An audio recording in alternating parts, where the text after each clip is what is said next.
Hi everybody, welcome to Phrase It Friday.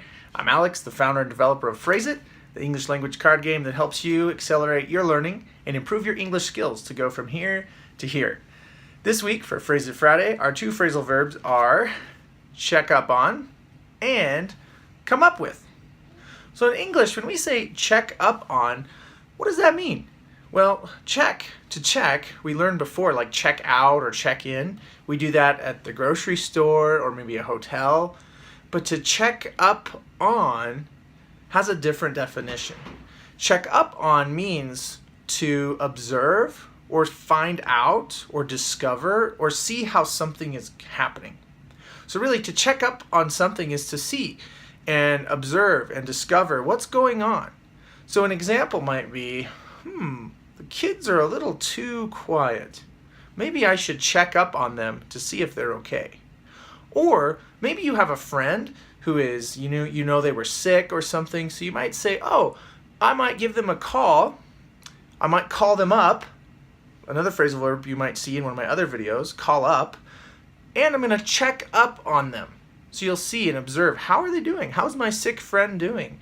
Or I might check up on my mom and give her a call. I might check up on my wife if she had a rough day, or if I had a bad day, she might call me and check up on me. Or you might go to the doctor, and in a doctor's office, they will do a check up. And sometimes that's a noun. It's actually two words together. We'll say the doctor did a checkup. I went in for a checkup. But the action that the doctor does to you is a checkup. They check up on you. So you receive that action, check up on you. So you could do that too in a workplace setting. So in a business or an organization, your supervisor or your boss, they might check up on you, see how you're doing, see if you're doing your job, or they might check up on you to see how you're feeling or how your progress is going. So that's check up on in English. There are some other examples of check up on. You can click the dictionary link below this video. There's a really cool dictionary called the Cambridge Phrasal Verb Dictionary. I highly recommend it. It gives you good example sentences and definitions of different phrasal verbs. Or you can get my Phrase It book, which also has definitions as well. Okay, so check up on. That's that one. The next phrasal verb we have is come up with. Come up with in English. What does that mean? Come up with. You mean like come, go up, together? What? So come up with in English actually means to invent, develop, or create. An idea, especially an idea. A lot of times native English speakers will say come up with when we say something like an idea. And that's usually the noun that follows. So what do you come up with? Oh, I have a new idea. Or I came up with a new idea for a recipe.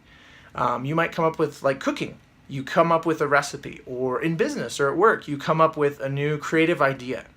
Or maybe you come up with a new way to organize your files. Or maybe you come up with a new way to learn English. Maybe something different works for you that didn't before. So you came up with a new method. Engineers, they come up with new ways to develop parts or cars. Business leaders, people who are creative, they come up with new paintings or new books or new designs. So you can come up with many things. One other example is like a story. You might come up with a story, invent or create a story. And so come up with means to invent or create. Now that's one definition. There's a second definition for come up with. Do you know what it is? It actually means literally to go with someone.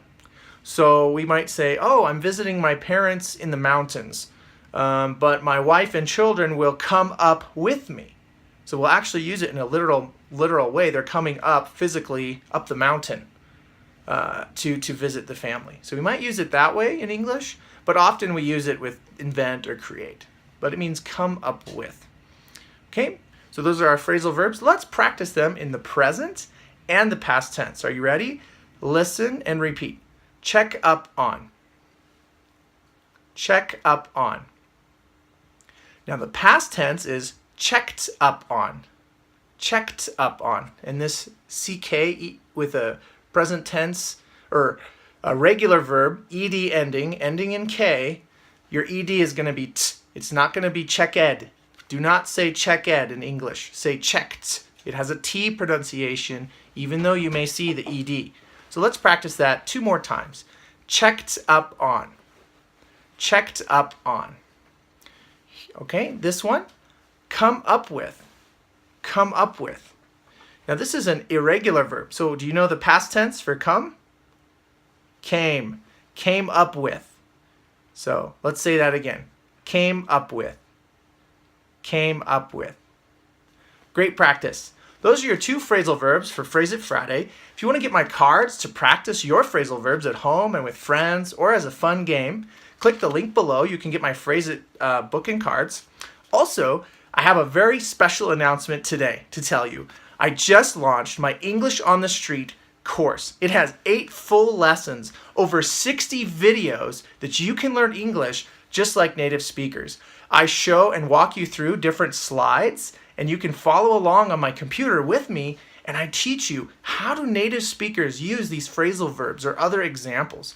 I teach you how to order at a Subway. I teach you how to get a bank account. I teach you how to order at the United States Postal Service. You understand how to use a package. I also teach you many other things like travel words and how to book a trip to Yellowstone National Park. And some more road sign words, shopping words, ordering food, and emotions and feelings. So please click below. You can check out my new course that I just launched. It's a 3-day free trial, and then you can get it after that if you feel like it will help you improve your English. Plus, if you take my course all the way to the end, I can give you a certificate that I can print out that you can use to say, hey, I've improved a little bit with my English skills. So that's it for Phrase It Friday. If you have any questions, let me know in the links below, in the comment below. Subscribe and share this video with your friends, and I'll see you at the next Phrase It Friday.